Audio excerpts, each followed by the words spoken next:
چیز your dreams, اپنے خوابوں کا پیچھا کریں۔ ہم اپنے ارد گرد موجود جتنے بھی کامیاب ترین لوگ ہیں، اگر ہم ان کی فہرست نکالیں تو ان تمام لوگوں میں ہمیں ایک چیز بہت زیادہ کامن ملے گی۔ وہ کیا؟ کہ ان لوگوں نے اپنی زندگی کے اندر گولز کو سیٹ کیا اور پھر ان گولز کو اچیو کرنے کے لیے ہر ممکن کوشش کی۔ ہر وہ چیز جو کہ ایجاد ہو چکی ہے، وہ ایجاد ہونے سے پہلے کسی نہ کسی انسان کے خیال میں موجود تھی۔ یہاں پر خوابوں سے مراد ہرگز وہ خواب نہیں ہے جو کہ میں اور آپ سوتے ہوئے دیکھتے ہیں۔ یہاں پر خوابوں سے مراد وہ گولز ہیں جن کو ہم اچیو کرنے کے لیے ہر ممکن کوشش کر رہے ہوتے ہیں۔ یہاں پر خوابوں سے مراد ہر وہ خیال ہے جو کہ ہمارے ذہن میں کسی چیز کو حاصل کرنے کے لیے ہوتا ہے۔ مثال کے طور پر یہ جو موبائل فون ہے جس کے اوپر ابھی میں یہ ویڈیو شوٹ کر رہا ہوں، یہ موبائل فون ایجاد ہونے سے پہلے کسی نہ کسی انسان کے خیال میں موجود تھا۔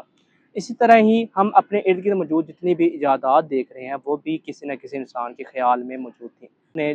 پھر جن لوگوں نے اس موبائل فون کو یا وہ چیزیں جو ہم اپنے ارد گرد ایجادات دیکھتے ہیں ان چیزوں کو مکمل کرنے کے لیے ہر ممکن کوشش کی، ان لوگوں نے اپنے خوابوں کا پیچھا کیا اور پھر ان خوابوں کو حقیقت میں بدل کر رکھ دیا۔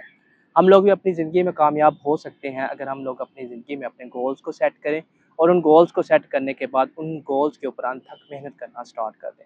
کیونکہ بہت سارے لوگ جو ہیں وہ اپنی زندگی میں اپنے گولز کو ہی نہیں سیٹ کر پاتے۔ جب وہ اپنے گولز کو ہی سیٹ نہیں کر پاتے پھر وہ اپنی زندگی میں کامیاب بھی نہیں ہو پاتے۔ ہمیں کامیاب ہونے کے لیے اپنی زندگی کا ہر حال میں کوئی نہ کوئی گول جو ہے وہ سیٹ کرنا پڑے گا، تو پھر ہی ہم اپنی زندگی میں کامیابی حاصل کر سکتے ہیں۔ امید ہے آج کی ویڈیو آپ کے لیے بہت زیادہ فائدہ مند ثابت ہوئی ہوگی۔